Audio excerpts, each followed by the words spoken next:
अर्थात भगवान कहते हैं योग्य अभ्यास करने वाले को चाहिए कि अपने शरीर, गर्दन तथा सिर को सीधा रखे और नाक के अगले सिरे पर दृष्टि लगाए।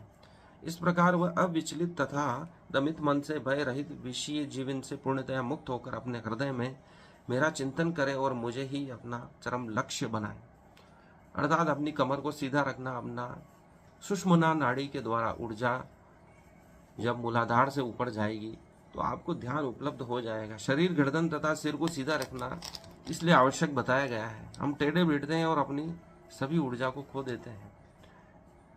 इस प्रकार अविचलित तथा दमित मन से, भय रहित, विषय जीवन से पूर्णतया मुक्त होकर अपने हृदय में मेरा चिंतन कर। सभी प्रकार की भावनाओं से मुक्त होकर परमात्मा में ही ध्यान जो करता है वो परमात्मा को ही अपना मुख्य लक्ष्य बना लेता है, वह परमात्मा को उपलब्ध हो जाता है।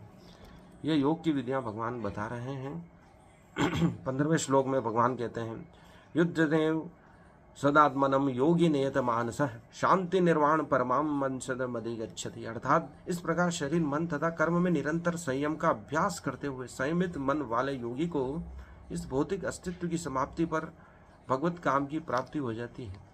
भगवान कह रहे हैं कि शरीर, मन तथा कर्म में निरंतर संयम का अभ्यास करते हुए जिस प्रकार कछुआ अपने पूरे शरीर को समेटकर खोल में स्थिर कर लेता है, वैसे ही अपने शरीर में हम शरीर, मन तथा कर्म को संयमित करते हुए, अभ्यास करते हुए संयमित मन वाले योगी को इस भौतिक अस्तित्व की समाप्ति पर भगवत धाम की प्राप्ति हो जाती है। जो इस प्रकार से संयमित हो जाता है वह परमात्मा को उपलब्ध हो जाता है।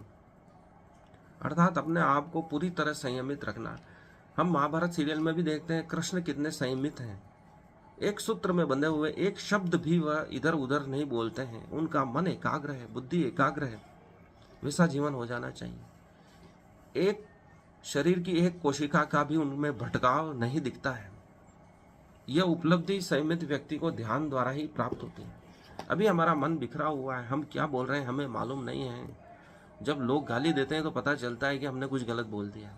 लेकिन कृष्ण के जीवन को हम देखते हैं तो वह एक सटीक तीर के समान प्रश्न का उत्तर देते हैं और जो सीधा दिल पे चोट करता है, वार करता है, उसका परिणाम निकलता है। लोग प्रभावित होते हैं और मानने के लिए मजबूर हो जाते हैं, क्योंकि वह पूरी जीवन काल में योग अवस्था में ही विचरित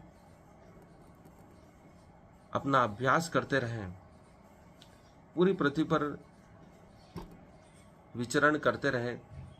उनमें कहीं पे भी असंयम का दोष नहीं दिखाई देता है। पूरी तरह संयमित, उनकी वेशभूषा से लेकर उनका शरीर, मुकुट,